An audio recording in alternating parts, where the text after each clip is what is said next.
Greetings, dear ones. I am Kryon of Magnetic Service.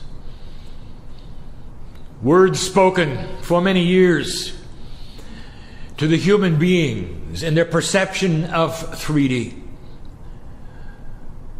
Words spoken by a human partner who at this moment is overcome with the love of God.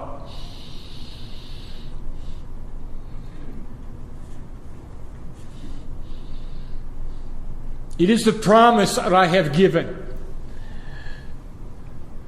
to humanity that for as long as there will be ears to listen, I will be here to teach.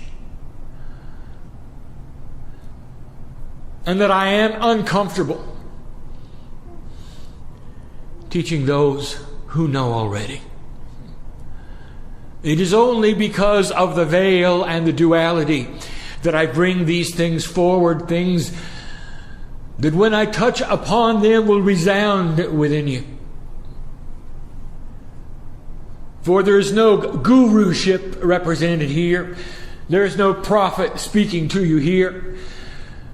There is a family member who, when you are not in this place called earth, is your best friend.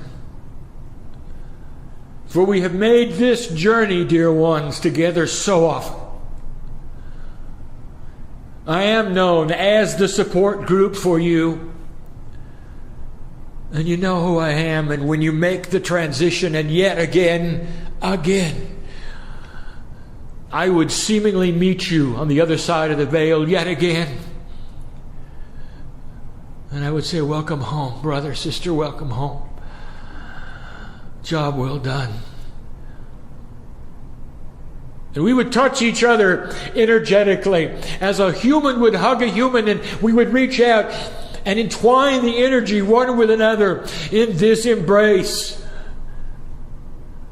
And you would know me and I would know you yet again, and it's almost like nothing had ever occurred since you left the first time. Timelessness, again, would be your staple. The interdimensional persona of light that you are, and the peace of God that you are, would come flowing back in. And you would then immediately start preparing the energy for yet another run at earth. Even if you think it's your last time, it isn't.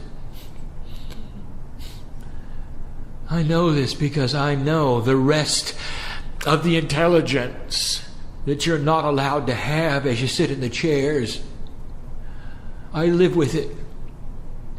What you would call the higher self, I live with it. It is part of me and part of you. We are connected in ways that you cannot even imagine. This is not a higher source speaking to you. It is the source. It is you with you through a voice of a human being and a process that is not new called channeling. The entourage is different. Each time we come in, it speaks of the energy of you. No matter what the teaching is this day, no matter what is going to be said this day, there's an energy of reunion that I invite you to feel during these moments. It goes way beyond the teaching. It's me with you. It's the God source. It's part of your DNA starting to resound with sitting in the energy. Some of you are going to feel different. You'll know this is real. I tell you, dear human beings, there are those of you who would say, is this a human talking? Is this real? God, show me a sign. I'll give you the sign. Here's the sign. You sit there in belief and wait. You'll be touched. Your heart will start to resound. There will be parts of your body that may vibrate. You may find it difficult with your shoulders to move them, or with your knees or your feet, because we're sitting upon you. A pressure is upon you. I'm telling you, this is a private thing. Each to his own, each in his own way. But the love of God is thick. It always has been. It is what has pressed those prophets into the earth when they stood before the angels of spirit. It is what has made it difficult to breathe when the interdimensional energy is so thick when God speaks to men and women.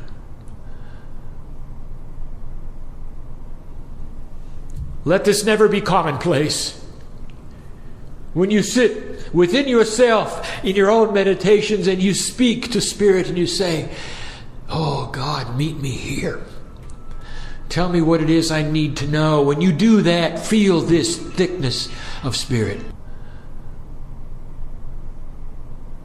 Take in all there is to take in.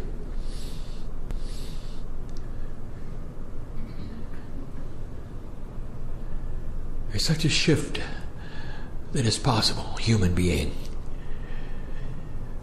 We invite you to dip into that veil in a way perhaps you never have before. Ask for the belief that you need. Feel the love of God in your life. Speak in ways you've never spoken. Is it casual for you? Well, if it is, you're not doing it right.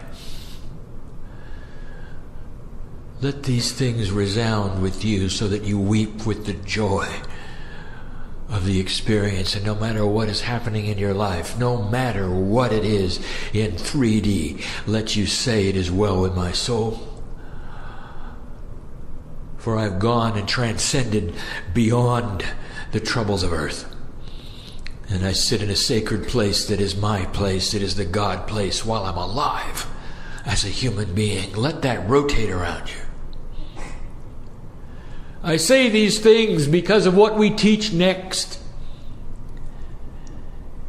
I haven't enough metaphors, and yet I'll pull many out to give you what human beings need to know about seers, psychics, readers, and those prophets who would go beyond the veil and give you the future. I am not in a vacuum. I am Kryon. Indeed, I am aware of your earthly time. I know what has transpired. I know this is the new year, of course. The year of the 9, and we'll speak of that in just a moment. What does it mean? What's going to happen, you say? Oh, Kryon, I've come today because I want to hear from the lips of the channeler what's going to happen. 2007, 2008, beyond. I'm also aware these are the first channeling words that my partner has spoken in this energy that you call 2007. Unique, therefore, this meeting would be the first one of the year that Kryon speaks to. And yet I have to warn you about this. The human being still does not know what he asks for when he wants to know the future. It lays upon you in a biased fashion because you only see a linear strip of time and you want to know what's going to happen on that linear strip of time. Not only that, you're not willing to hear certain potentials. Not all of you. But I'm going to give you an example of what humanity often does to the prophet, to the psychic.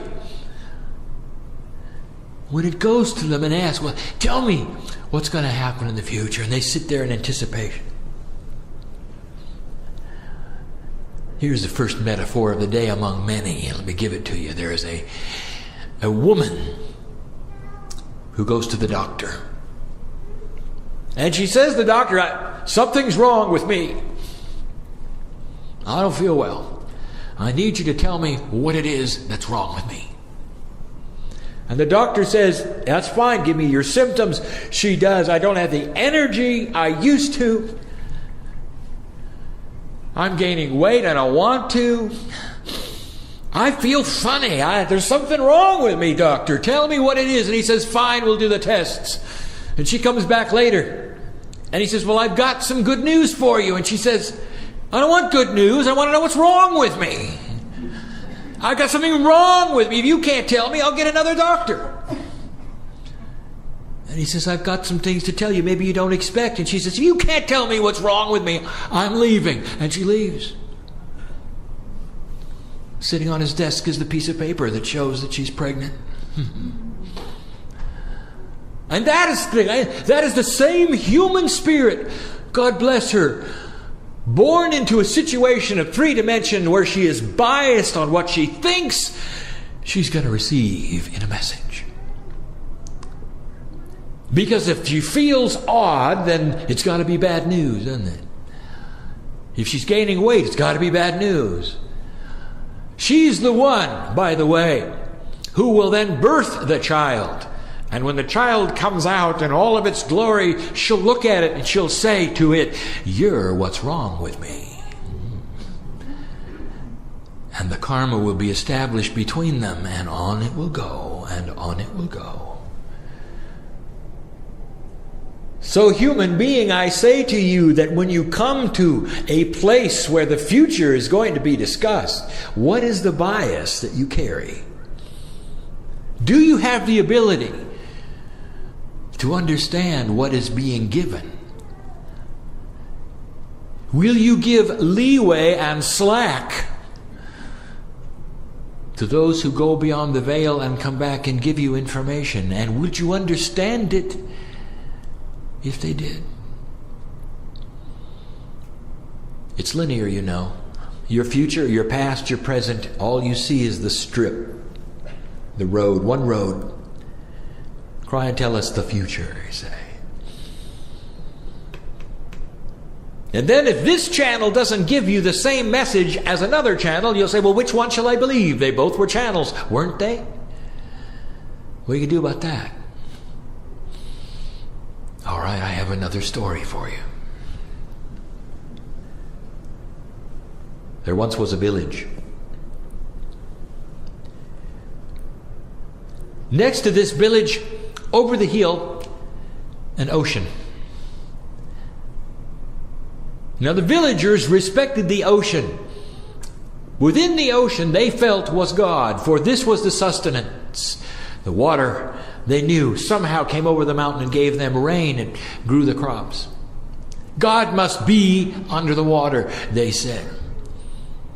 In this village there were no lakes, there were no streams. The only thing they had ever seen, very barely, was that sacred thing called the ocean. It was over the hills. They didn't dare touch it because God was in the ocean, you see. And so along the way they sent the highest and best holy man they had, and they said, we need you to go to the ocean.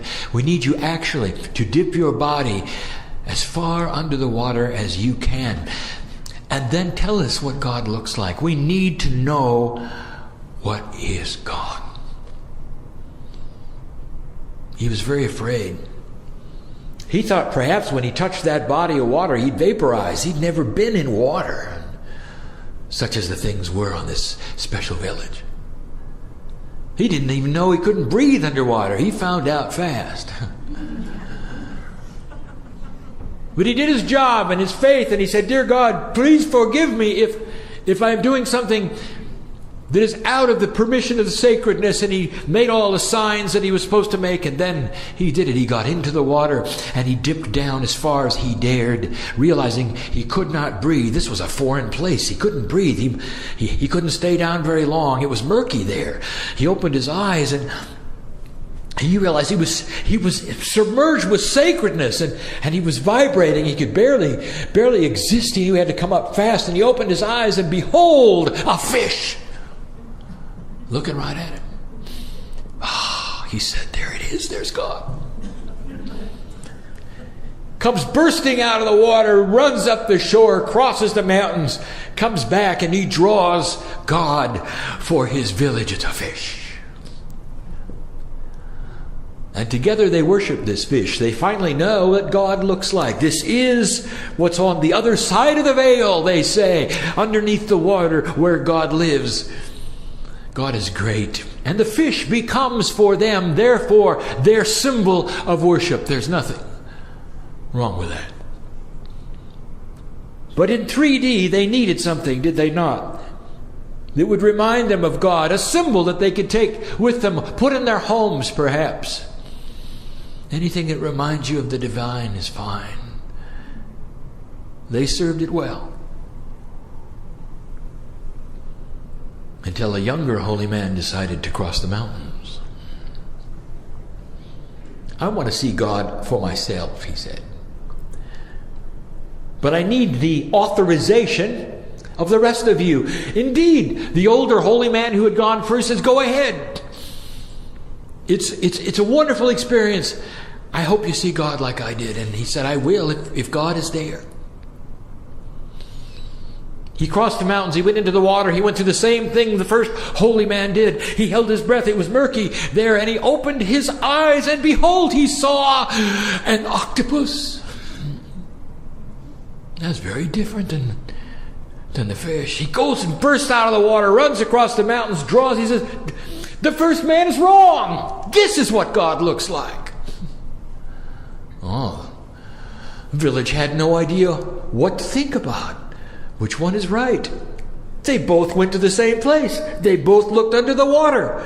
And they both came back with two ideas firmly embedded in their mind of what God should look like. And they said, we cannot tell which one of you really is right. One of you is right, one of you is not. We know that is true. It's got to be one or the other. Which one is it? So they sent a third holy man to verify it.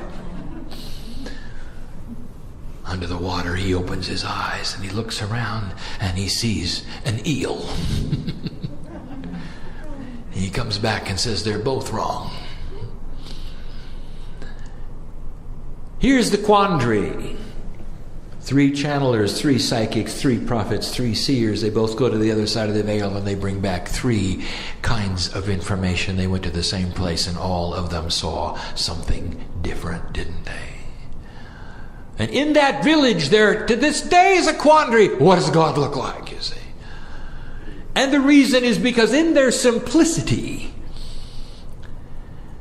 they had made up their mind God was just like them. One thing. Therefore, when they reached the other side of the veil and took a look, they would see the one thing. And that's not what they got.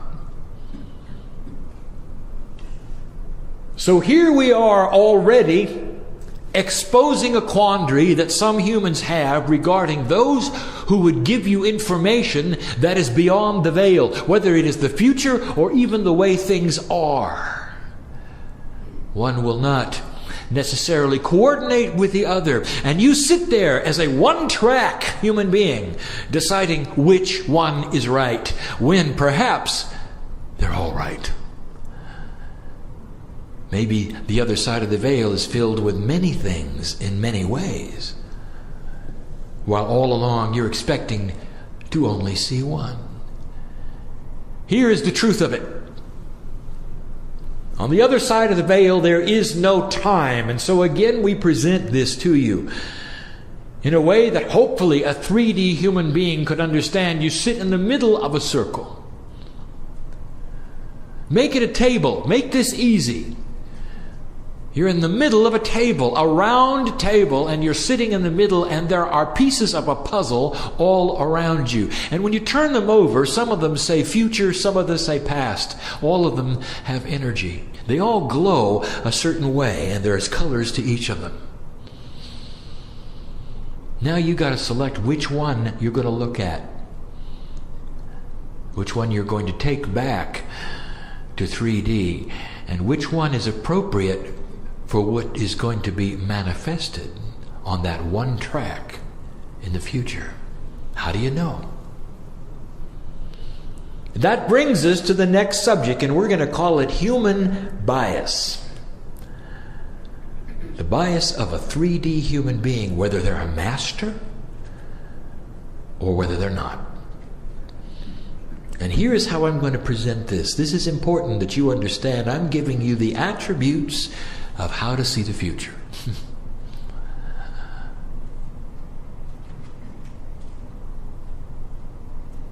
Here is the human being who goes beyond the veil. He is not a master. In fact, he's very, very young and inexperienced at this. Oh, he could go there. And he could spend time there, and he could even see clearly. The new tools of this new energy have given him that ability, and so there he is. And he's looking around. And he sees the freeway of life before him. The cars whiz by. The metaphor here is this is life on earth, and he is immediately attracted to the 15-car pileup. Oh, he sees the smoke, he sees the sorrow, the death, the destruction, he sees the fire. And he goes back and reports it. And he says, there's going to be a pileup. I don't know when, I don't know how, I just know it's just up the road. You better get ready and prepare. That is what is there.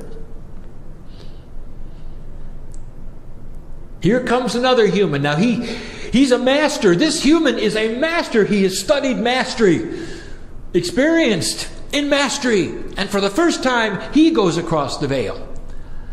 And he looks at the freeway of life. There it is again. Same freeway. And then he sees it. Did you see what almost happened there? He said. If this human being hadn't swerved left or right, there would have been a 15-car pileup. And he says, I am here to celebrate what didn't happen. Indeed, he said, you dodged that bullet. Indeed, let us celebrate life at its fullest. All of these people were saved. Praise God, he says. And he comes back and he says to his constituency, it's clear sailing ahead. I've just given you two human beings with opposite biases. One of them saw only the drama and brought back that. That's the human being who goes to the other side of the veil. He sees an angel holding two futures, and he selects the one that smokes the most. Drama. It's because the human being wants that in 3D. At some level, that's what you respond to. The master, the one who's experienced and seeing the beauty, sees what didn't happen and reports clear sailing ahead, you see. And you're in the same quandary, aren't you? Well, which one is right, you say? What are we going to do with this? So now I will tell you what the talent is required for a prophet, a seer, a teller of the future of the planet. It is not just mastery. It's not just being in tune with your DNA. It is carefully balanced over years of experience of going to the veil without a bias. I return with you to the table. And there you sit in the middle. And before you, you see all of the potentials of the planet, past and future. And you might say, how can you have a past potential? I'll tell you in a moment. Now, which one do you choose? Is it the one that unenlightened human being would choose that has the most drama and smokes the most? Or is it the one that the master chose, something that didn't even happen? It was a potential. It was a beautiful thing that might have manifested, didn't. Neither. In a certain way, you carry the energy of the earth, the 3D, with you under the water, if you wish, with the choice to see the fish, the octopus, or the eel. The energy of the planet comes with you, and you match the energy of the planet to whatever the energy is of all of the potentials before you. This takes talent, experience, practice. It is not the human bias. It's the feeling of energy with energy. It is the feeling of what the earth brings to you as you submerge yourself to the other side of the veil so you can match it with the potential. And whichever potential feels like it matches the energy of the planet, choose that one and bring it back. And that is the one that you would present with this caveat. Here's what it is today. You don't like that, do you? Kryon, are you telling me the best prophets around can only give you what it is for today? Yes.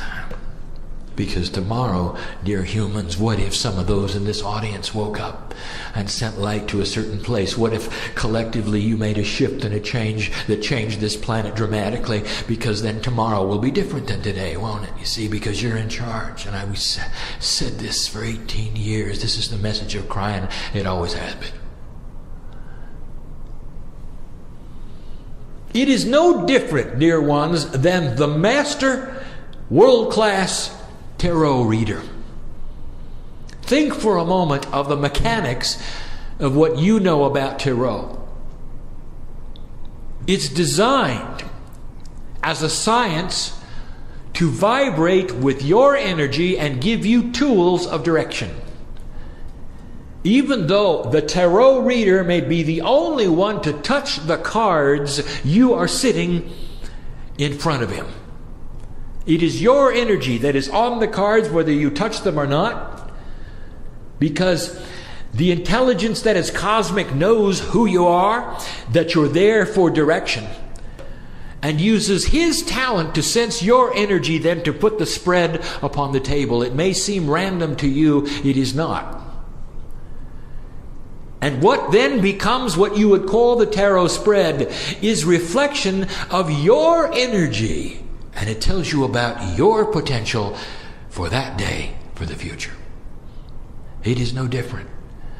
Simple, is it not? And yet difficult for 3D. Then we come to the concepts.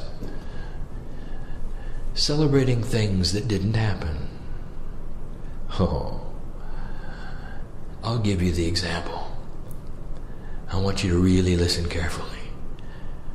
For there are those in this room who are old enough to relate to what I'm going to tell you.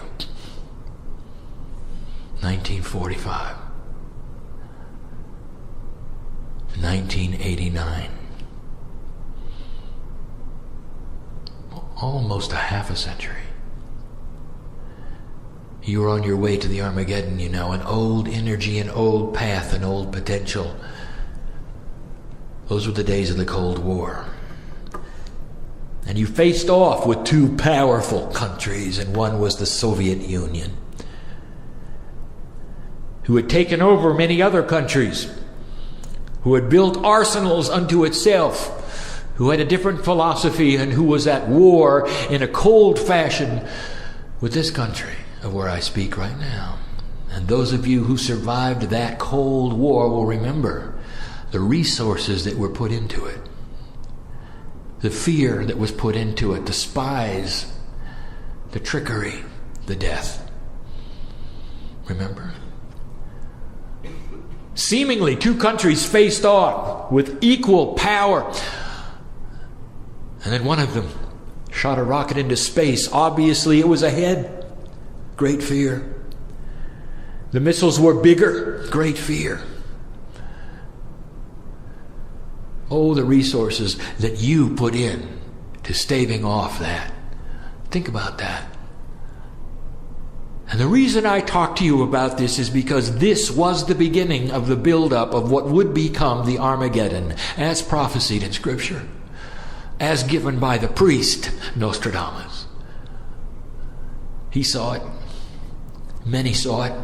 Even the indigenous, some of them prophesied about what was going to take place in the year 2000 to 2001. When you had the harmonic convergence, you collectively decided that this would not happen on the planet. This was humans deciding at a spiritual level that something almost a half a century old involving two huge powerful countries would be dissolved. And within 2 years after the harmonic convergence, after you had made the decision, the Soviet Union fell over all by itself. It fell over because of the consciousness of the Russian people who would no longer support it, by those who had given their energy, who said no more, no longer. The unthinkable. No prophet gave you that information because it was unthinkable. It was out of 3D. If somebody had told you that, would you laugh at them? Would you have told them they were crazy? It was, in your lifetime, the biggest thing that ever happened. Now, almost a half a century of trouble and fear and worry erased. Okay, where is your monument? Shouldn't the earth got together at that point and built something? Shouldn't you have had long lines of appreciation, perhaps?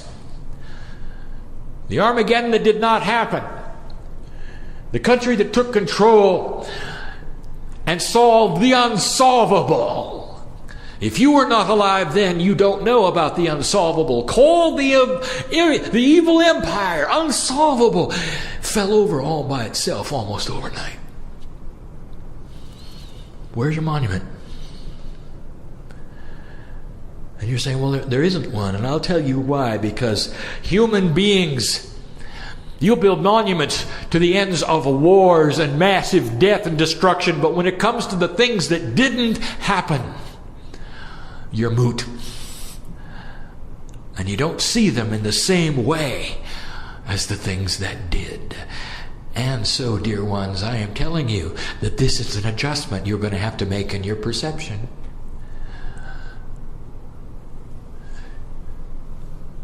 I know who's here. So let me just pick out a few.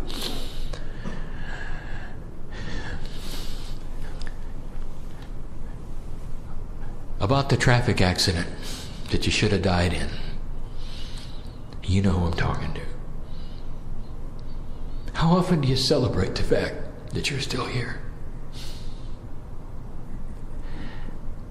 You think it was chance? You think it was a coincidence that you walked away? I know who's here. You should have built a monument.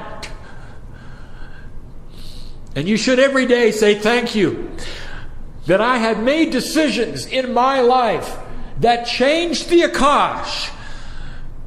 I want to tell you, dear human being, that there is no set time for your demise. Not one of you. Not known unto God. Only you know when you're going to check out. Only you know when it's over. That's how much control you have in your life. And I even mean to the degree you might say, well, I've got a disease. I didn't have anything to do with that. Oh, yes, you did. And you have all things to do with it, getting rid of it too. All the divinity in you, all the choices of life and death, they're all there, dear human being. Get used to this. You're in control, you always were, but in mastery, in this new energy, it's there for the taking. So, dear ones, are you going to celebrate the things that didn't happen? There are more than 20. There are more than 20 in this room who had one set of death circumstances when they arrived on this planet. Not predestination, predisposition. When you may have checked out because of what you had planned for yourself when you got here, that you circumvented because what you found while you were here changed it. Did you build a monument? Do you even know when it was? Some of you do. Some of you have had dreams about it. Some of you have narrowly escaped it, and you know when those times were, and you say, oh, I'm sure I'm glad I got through that. It's more than that. You should have built a monument. Now you're talking about the future, and you want this entity to channel for you what's going to happen.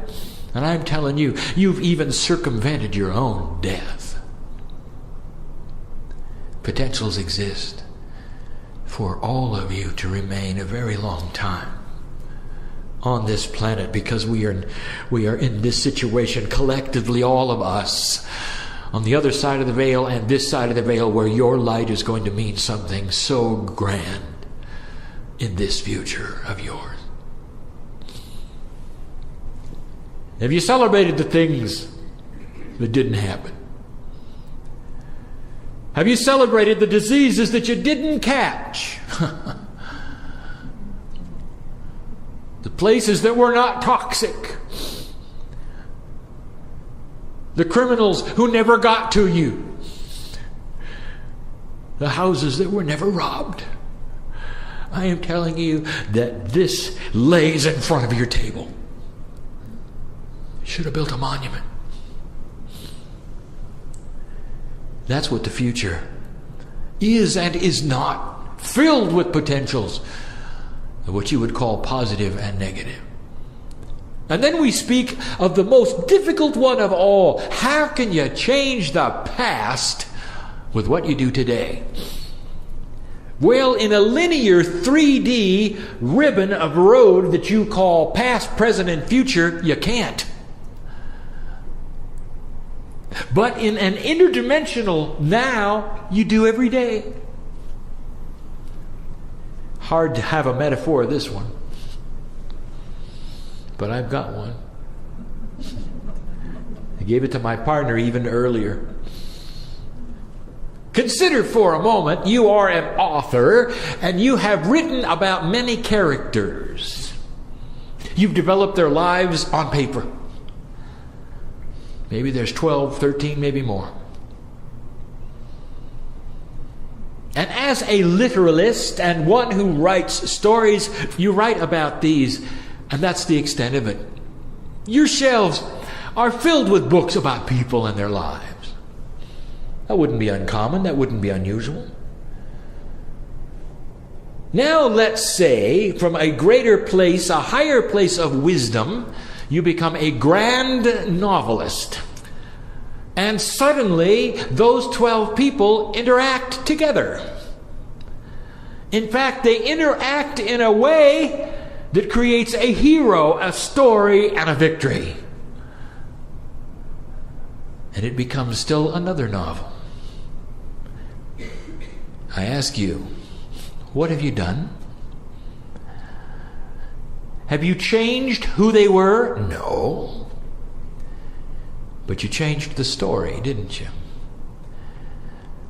Now suddenly take this metaphor and apply it to your past lives. Are they just there as individuals who lived on that ribbon of 3D? Or in the now, can you intertwine them together to create a story?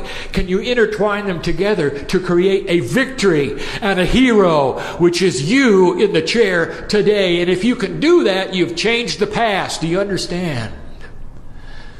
In the now, suddenly it snaps into clarity. In the now, you've changed the very character of who you were that makes you now who you are. So the past had to change in order for the present to be manifest. And you want to know about the future. All right. 2007. The year of the 9. It is a year of potential, for the 9 does speak of completion. Remember the story of the woman who was pregnant and thought something was wrong with her? There are many who don't understand completion. Completion of what? Oh no, I'm going to die. That means I'm completing my life, and that means I'm going to die. That's completion, isn't it, Kryon? So there'll be those who say, well, tell me what else is going to happen that's bad. What if it was the completion of war? What if it was the completion of a thought that now comes together and gives you peace? What if it's a completion of strife in a romance and brings about peace in a family? What if it's a completion of those who would remove themselves finally from bad habits? What if it's the completion of your children on drugs? What if it's the completion of things that need to be completed? This is the year for it. And whereas you would ask me what's going to happen with your government and what's going to happen with those around you that you see on the news, I'm going to say, look to yourself, for what you do with you will determine the rest of the story. What needs to be completed? This is the year for it. The numerology will give you the energy tools. They lay upon you as a posturing of help. 2007. Then what happens when you get a 9 with a 9? September 2007. Kryon, is anything going to happen in September of 2007? Not today.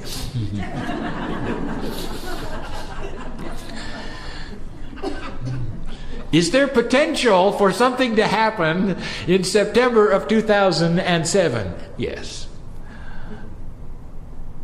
And you might look to this as being a beautiful thing. What if it was in the United Nations? A place where I've taken my partner over and over to celebrate what they have done, not what they haven't done. To celebrate those who have saved the children of villages because they gave them water and clean crops and rid them of disease. To celebrate what happened, not what didn't happen. Look to 2007 as a year to wrap up things because of what's going to happen in 2008. Now, I have spoken of this before. Great potentials of 2008. And as you lay all the potentials out on the table and you're sitting there, I'll tell you, the ones on 2008 are glowing. They're glowing more for your energy than the ones on 2007. 2007 is like a utility year. Accomplishment, responsibility, all the things you don't want to hear. To get you to the place of the year of the one. 2008 has the potential of new beginnings in a grand sense. And then there would be those who say, yeah, it's the beginning of the end. And if that's where you want to go with it, then go there. Here's the potential. The beginning of what must be cleared for 2012. 4 years remaining at that point. We stood on the stage in Tel Aviv. My partner was there. And I channeled in the chair the information to him that he needed to tell them. 2008 would be a year for Israel. This is still the potential. And what it means is the beginnings of a consciousness that would look there in the Middle East finally as the place of resolution between them and their neighbors in a way that will affect generations to come. Oh, you're not going to have Israelis and Palestinians loving each other in 2008. Oh, God works in slow ways, but what if the beginning was created so that 2 generations off they existed? And they could talk about the old energy like you now talk about an old world war. And the enemies you used to have, which you fought with tooth and nail for your very survival and existence, are your trading partners today. And you know how this can work. And it can work that way with the Israelis and the Palestinians and even the Iranians. So I want to ask you this.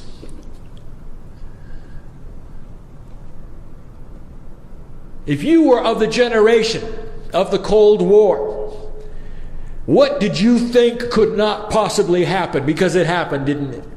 And it happened without a war, and it happened without firing a shot. It happened in a way that had integrity over time.